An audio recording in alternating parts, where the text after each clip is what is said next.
Қазақтың салт дәстүрі, ұлыстың ұлы күні біздің ата-бабамыздың салт дәстүрі бойынша наурыз көже жасаймыз. Ол наурыз көже 7 түрлі тағамнан болу керек.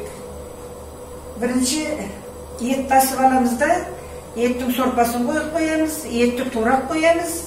Сосын кейін жаңағы перловка, күріш, тары, соның бәрін қосып, піскеннен кейін кішкене суытып алып, айранды қосамыз. Содан қазақтың жаңағы наурыз көжеміз пайда болады. Сосын соны өзіміздің ең жақсы көрші қоландарымызға, ағайын туғандарымызға дәм татқызамыз. Кәдімгі айт күні сияқты жаңағы ағайын туғандар келіп, сәлем беріп, мерекелерімізбен деп келіп, ағдастарханымызға келіп жатқан қонақтарға шетінен ауыз тигізіп беріп жатамыз.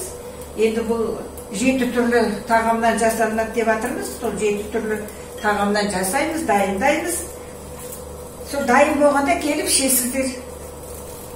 Енді ұлыстың ұлы күнгі не дайындаған наурыз көжемізді енді кастрөлдегі міне неміз суымыз қайнап тұр. Енді осыған мына жаңағы 7 түрлі дәмімізді саламыз. Ол бисмиллахир-рахманир-рахим деп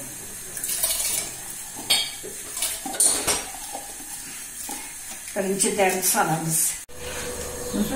Тұзымызды саламыз.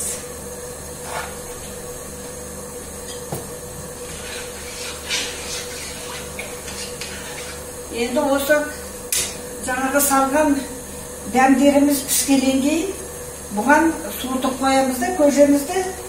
Ертеңінде жаңағы мына айранымызды қосамыз, қатық езіп саламыз. Сонымен 7 түрлі тамағымыз дайын болады. Наурыз көжеміз дайын болды. Ұлыстың ұлы күніне арналған бұл ата-бабамыздың салт дәстүрі. Енді жастарға айтатынымыз, сендер де тура осындай наурыз көже дайындап, көрші қолаңдарыңды, немере шөберелеріңді шақырып ауыз тигізесіңдер. Осы салт дәстүр ұрпақтан ұрпаққа жалғаса беретін біздің қазақтың салт дәстүріміз.